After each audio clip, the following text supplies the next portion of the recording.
पहले बात करेंगे रूस और यूक्रेन की। रूस यूक्रेन जंग के बीच पीएम मोदी, बड़ी खबर यह है कि बात कर सकते हैं रूस के राष्ट्रपति से। तो आज रात बात कर सकते हैं पीएम मोदी। जंग में अब तक 100 से ज्यादा सैनिकों और आम लोगों की मौत हो चुकी है। पीएम मोदी ने हाई लेवल मीटिंग भी बुलाई।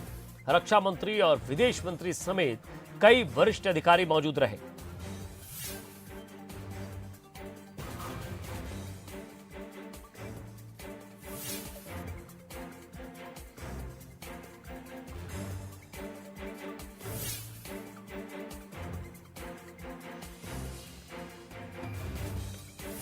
तो यहां रूस और यूक्रेन के जंग के बीच पीएम मोदी आज बात कर सकते हैं रूस के राष्ट्रपति से।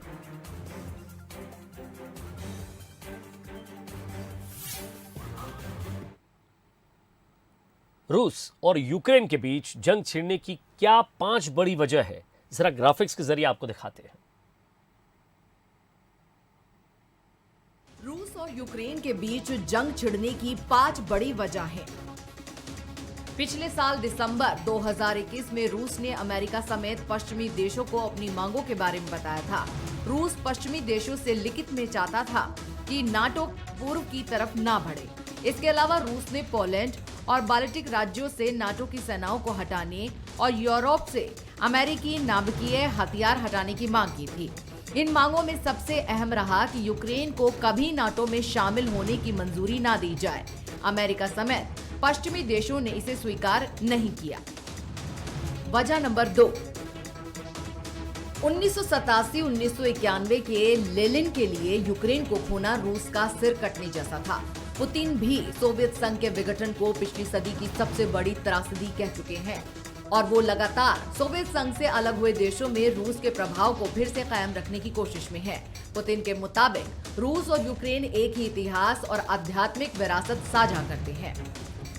वजह नंबर 3, 90 के दशक में कोल्ड वॉर खत्म होने के बाद नाटो का विस्तार पूर्व की तरफ हुआ और इसमें वो भी देश शामिल हुए जो पहले सोवियत संघ का हिस्सा थे।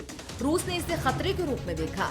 यूक्रेन अभी इसका हिस्सा तो नहीं है, लेकिन यूक्रेन के द्वारा नाटो देशों के साथ संयुक्त सैन्य अभ्यास और अमेरिकी एंटी टैंक मिसाइल जैसे हथियारों के हासिल करने से रूस सतर्क हो गया है। पुतिन के मुताबिक नाटो रूस पर मिसाइल के हमले के लिए यूक्रेन का लॉन्च पैड के तौर पर इस्तेमाल कर सकता है। मौजूदा संकट की सबसे बड़ी वजह यह है कि रूस वापस यूक्रेन को अपने प्रभाव में शामिल करना चाहता है। वजह नंबर 4, इस विवाद की एक वजह आर्थिक है, क्योंकि रूस यूनियन का खर्च अपनी दूसरी सबसे बड़ी इकोनॉमी यानी यूक्रेन के बिना नहीं उठा सकता है। रूस की भौगोलिक स्थिति भी इस विवाद की वजह है। रूस के बाद यूक्रेन यूरोप का दूसरा सबसे बड़ा देश है। यूक्रेन के पास काला सागर के करीब अहम पोत है और इसकी सीमा 4 नाटो देशों के साथ मिली हुई है। यूरोप की जरूरत का 1/3 नेचुरल गैस रूस सप्लाई करता है और एक प्रमुख पाइपलाइन यूक्रेन से होकर गुजरती है। ऐसे में यूक्रेन पर कब्जे से पाइपलाइन की सुरक्षा मजबूत होगी। तो रूस और यूक्रेन के बीच जंग छिड़ चुकी है। ऐसे में एक सवाल उठता है कि आखिर यूक्रेन सेना और साजो सामान के मामले में रूस के सामने कहां टिकता है, उसकी सैन्य ताकत क्या है, ये जरा देखिए।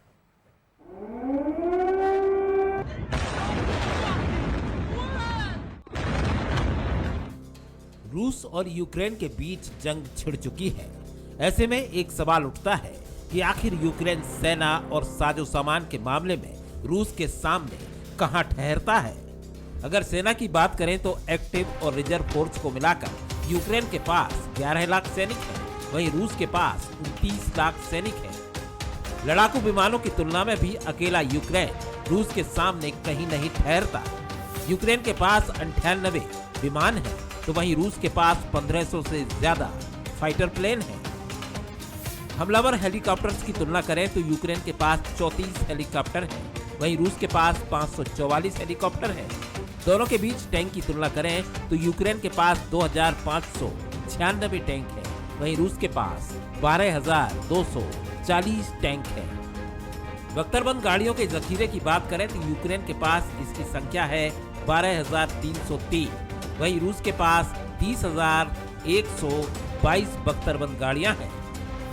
तोपखानों पर नजर डालें तो यूक्रेन के पास ये 2040 की तादाद में है, वहीं रूस के पास 7571 तोपें हैं। अगर हथियारों और सेना के मुकाबले दोनों देशों को देखें तो यूक्रेन रूस के सामने कहीं नहीं ठहरता, लेकिन नाटो देशों की मदद आने पर यह जंग एक तरफा बिल्कुल नहीं रह जाएगी। Bureau report, Bansal news. तो यहां रूस और यूक्रेन के बीच जंग से क्या आर्थिक नुकसान होंगे और भारत ये युद्ध कितना झेल पाएगा या ये कहें कि उस पर कितना असर डालेगा, आइए समझते हैं। रूस और यूक्रेन के बीच जंग से क्या आर्थिक नुकसान होंगे और भारत पर यह युद्ध कितना असर डालेगा, आइए जरा समझते हैं। रूस और यूक्रेन के बीच जंग से दुनिया भर के शेयर बाजार को झटका लगा है। क्रूड ऑयल के भाव $100 यानी तकरीबन 7462.65 रुपए के करीब पहुंच गए हैं। इसका असर दुनिया भर के तेल की कीमतों पर दिख रहा है। भारत के तो रूस और यूक्रेन दोनों देशों से कारोबारी संबंध है और देश का करीब 1.5% कारोबार इनके साथ होता है। भारत रूस से करीब 60-70% डिफेंस इक्विपमेंट्स भी खरीदता है। लेकिन दोनों देशों के बीच का कारोबार सिर्फ इतना नहीं है, बल्कि आम लोगों की जीवन से जुड़ी चीजों का भी कारोबार होता है जो इस जंग के चलते प्रभावित होगा। तो ये चीजें भी महंगी हो सकती हैं। रूस और यूक्रेन के बीच जंग से कोयला महंगा हो सकता है, इससे बिजली की लागत भी बढ़ेगी। भारत दुनिया में कोयले का तीसरा सबसे बड़ा आयातक है, जबकि रूस कोयले का बड़ा निर्यातक है। रूस दुनिया में सबसे ज्यादा गेहूं एक्सपोर्ट करता है और यूक्रेन भी काफी तादाद में गेहूं निर्यात करता है। मौजूदा तनाव का असर गेहूं की अंतर्राष्ट्रीय कीमतों पर पड़ सकता है, जिसका कुछ न कुछ दबाव घरेलू बाजार पर भी पड़ेगा। रूस और यूक्रेन दोनों ही देशों से भारत खाद और मेटल्स का इंपोर्ट करता है, जिसके भाव में उछाल दिख सकता है। भारत रूस से सीधे सीधे तो ज्यादा तेल इंपोर्ट नहीं करता, लेकिन रूस दुनिया में क्रूड ऑयल का तीसरा सबसे बड़ा एक्सपोर्टर है। यही वजह है कि रूस यूक्रेन के संकट का असर तेल के भाव पर भी अभी से दिखने लगा है। क्रूड ऑयल अभी ही $100 प्रति बैरल के करीब पहुंच चुका है, जबकि भारत में पेट्रोल डीजल के भाव अभी $82-83 प्रति बैरल के हिसाब से हैं। 5 राज्यों में विधानसभा चुनाव के चलते पिछले करीब 111 दिनों से देश में पेट्रोल डीजल के दाम स्थिर हैं, लेकिन चुनाव खत्म होने के बाद महंगे क्रूड की वजह से आम लोग परेशान होंगे। Bureau report, Bansal news. एक छोटे से ब्रेक के लिए रुक रहे हैं, चल लौट रहे हैं।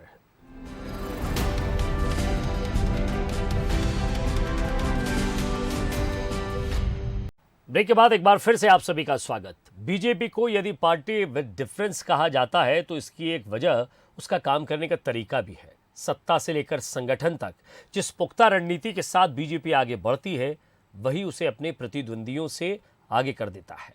और एमपी में इन दिनों बीजेपी कुछ इसी रणनीति के साथ काम कर रही है। मिशन 2023 की तैयारी, नहीं है कोई कोताही। बीजेपी का लक्ष्य साफ, सौगात भी, समीक्षा भी। इन दो तस्वीरों पर जरा गौर करिए। पहली तस्वीर उज्जैन की है, जहां केंद्रीय मंत्री नितिन गडकरी मध्य प्रदेश के लिए सौगातों का पिटारा खोल रहे हैं। तो दूसरी तस्वीर भोपाल की है, जहां बीजेपी अपने संगठन के कामकाज की समीक्षा कर रही है। यानी सौगात से लेकर समीक्षा तक बीजेपी पूरी तरह मिशन मोड में आ चुकी है। आपके पास बस पोर्ट के भी प्रपोजल होंगे, जगह होगी तो मैं बस पोर्ट, एयरपोर्ट जैसे बनाने के लिए तैयार हूँ। और जो गाड़ियाँ खड़ी होती है उसके लिए मल्टी मॉडल पार्किंग की व्यवस्था भी करने के लिए तैयार हूँ। जो लाइट रेल ट्रांसपोर्ट है, जिसको हम लोग 40, 30, 40, 50 लोग बैठकर हवा में बस चलेगी और उसको पूरे शहर में घुमा देंगे, तो वो मंदिर में भी चली जाएगी और नीचे के रोड की ट्रैफिक कम हो जाएगा। तो वो प्रपोजल आप मुझे आपके टूरिज्म या पीडब्ल्यूडी मिनिस्ट्री से गोपाल जी के तरफ से भेज दीजिए। मैं निश्चित रूप से उज्जैन में आपको ये करके दूंगा। हमने ये एक प्रोजेक्ट बनाया है नर्मदा प्रगति पथ का, नर्मदा एक्सप्रेस वे बनाने का। और ये केवल सड़क नहीं होगी, इसके दोनों तरफ पूरब से लेकर पश्चिम तक ये 941 किलोमीटर के आसपास होगा। हम इंडस्ट्रियल क्लस्टर डेवलप करेंगे, नई टाउनशिप बनाएंगे। ये मध्य प्रदेश की ग्रोथ का इंजन होगा और मध्य प्रदेश को नई ऊंचाइयों पर ले जाएगा। इधर बीजेपी जानती है कि सौगात तो मिले, लेकिन उसका संदेश भी सही तरीके से आम जनता तक पहुंचे, इसका भी बीजेपी पूरा ख्याल रख रही है।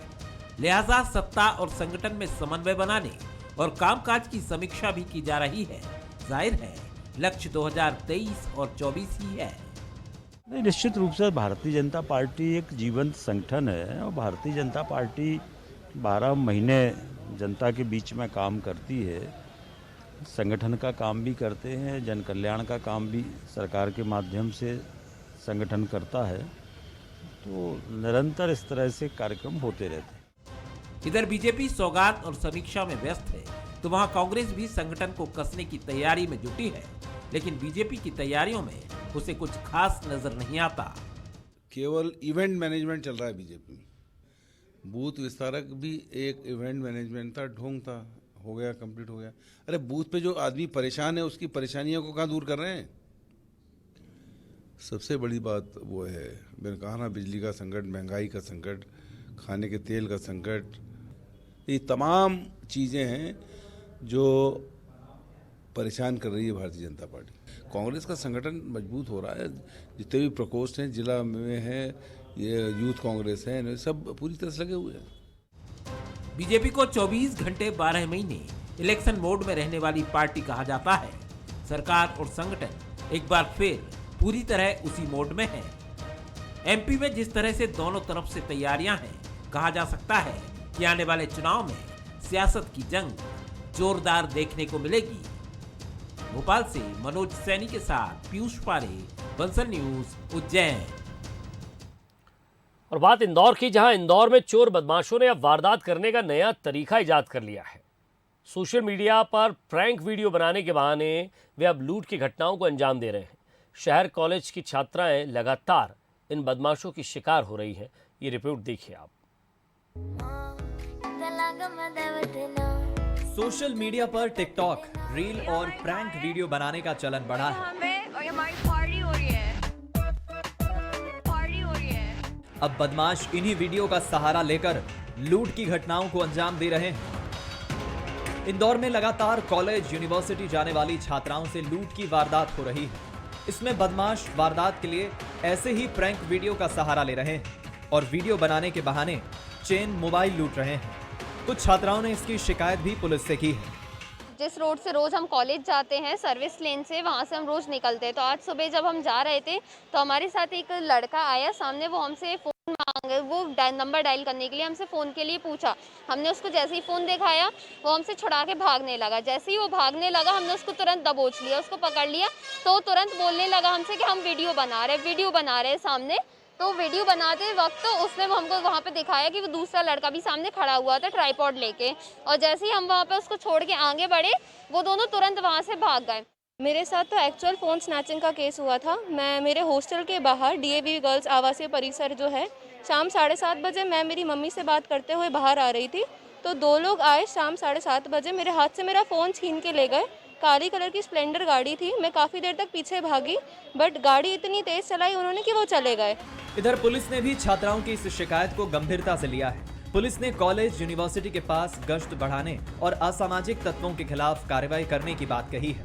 ये एक कोई लॉल प्रैंक नाम से एक यूट्यूब पे कोई हैड चला रहे हैं कुछ लड़के। ये सर्विस रोड जो DAVV से अपन निकलते हैं वहाँ पे CCTV कैमरा फुटेज नहीं है। आते और जाते समय बच्चियों के साथ में मतलब प्रैंक मीन्स वो एक हरकत करते हैं और फिर उसके बाद से हंसते हैं ठहाका लगा के। इस टाइप के कुछ वीडियोस वो लोग बना रहे हैं बच्चियों के साथ। बच्चियों के मना करने के बावजूद यूट्यूब पे वो वीडियोस वो डाल रहे हैं। अभी ये जानकारी संज्ञान में आई है, कुछ बच्चियों ने यहाँ पर एक मिलकर एक आवेदन दिया है।